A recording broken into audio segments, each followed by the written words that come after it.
Hallo Spanglers! Recently I came across an advertisement for a metal roofing system that was purposely made to look like asphalt shingles. The presenter gushed over how, since this was a metal roof, it had much higher performance aspects, but was designed to look like, and I quote, a beautiful asphalt roof. Beauty is indeed in the eye of the beholder. However, it also made me ponder whether the normalization of asphalt has tainted our collective taste. It's like everyone suddenly thinks that mullets paired with a beer helmet are the epitome of haute couture. Next thing you know, they'll be rocking fanny packs and cargo shorts at Paris Fashion Week, which I do believe they do anyway, but beside the point. Think of the most beautiful skylines in the world. Prague with its exquisite clay tiles and intricate copperwork comes first to my mind, or the cooler toned Paris with its slates and zinc, or the thatched cottages of Lavenham in Suffolk, England. Contemporary cities like Tokyo or Singapore gleam with high fashion style. What do they all have in common? They're not covered with asphalt. Driving through a typical suburban neighborhood in the US, do you ever think, wow, what a picturesque dreamscape? No? Me neither. Most of the time it's more like, wow, what a sea of asphalt roofs.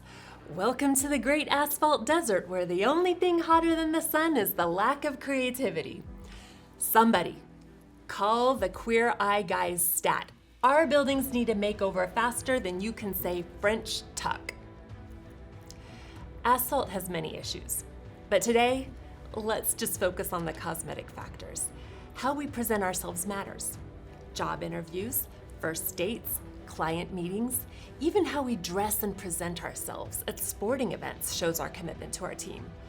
Although if your team's losing, maybe it's best to show up in disguise?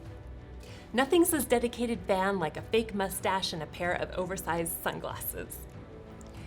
If you wouldn't show up to a first date in a onesie, why let our homes waddle around in asphalt roofs? Making a good first impression can have lasting effects, and the same applies to our homes and buildings. And let's be honest, as comfy as a onesie might be, it's not exactly sending the message of long-term potential, is it? Research indicates it takes just 7 seconds for someone to make a first impression. What do others think of us when they come to visit?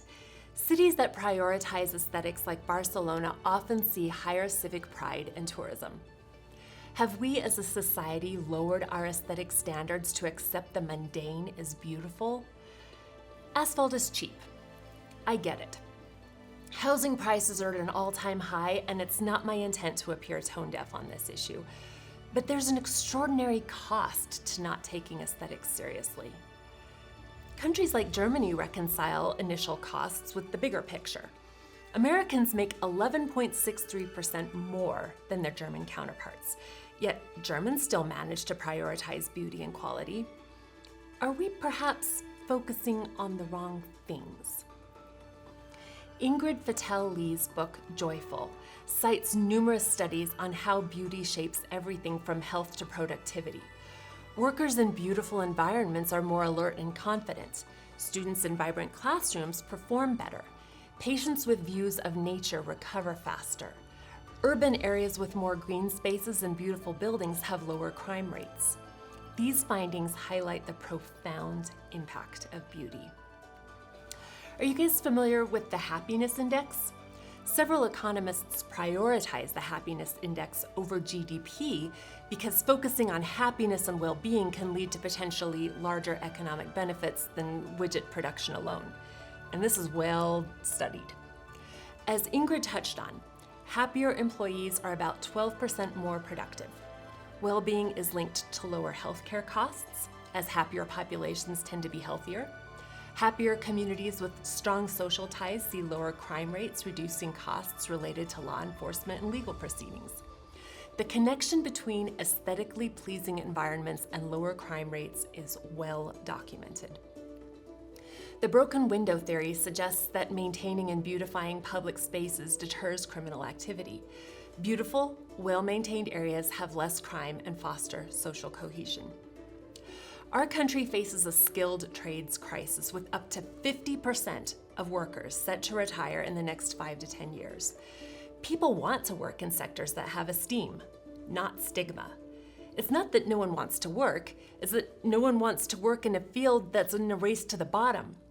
If you build with impermanence and subpar materials that require little skill to install, what is there to be proud of at the end of the day? Samuel Johnson wrote, "What is written without effort is in general read without pleasure."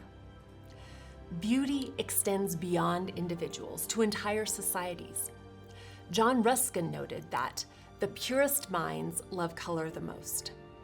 Countries that prioritize well-being often enjoy sustainable growth and community solidarity, which we desperately need these days.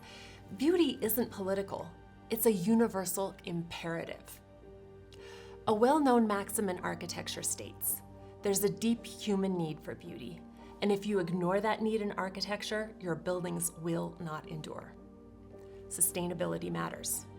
Fiscal responsibility matters. The human condition matters. Beauty matters. In these politically polarized times, it's more important than ever to focus on what brings us universal joy, like beauty. Beauty is vanishing from our world because we live as though it does not matter. But it is at the heart of who we are as humans and the key to not merely surviving, but rather thriving. Stendhal wrote, "Beauty is the promise of happiness." This promise is at the heart of everything we do at Spengler Industries. We believe that beauty is not a superficial pursuit, but rather a profound, essential component of human life. It has the power to inspire, to uplift, to connect us to something greater than ourselves. So the next time you see an asphalt roof, envision the transformative impact of replacing it with something more beautiful and enduring. Imagine how our built environment could reflect the best of our aspirations, contributing not just to individual happiness, but to the well-being of our entire society. Let's come together to recognize the power of beauty and to collaborate and to create spaces that inspire and sustain us all. Bis bald.